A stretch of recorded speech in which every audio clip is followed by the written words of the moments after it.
Welcome to WebStarPress. Let's write a function that finds the second largest number in an array. Declare a function that takes an argument.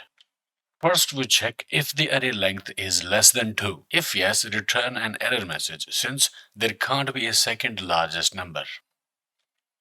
Create a new array, unique numbers, that contains only unique values from the original array using the set constructor and spread syntax. Sort the unique numbers array in descending order using the sort method.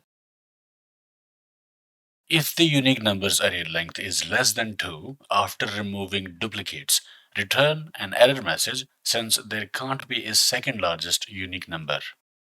At the end, return the second element from the sorted unique numbers array, which will be the second largest unique number. So let's see. Here's our array.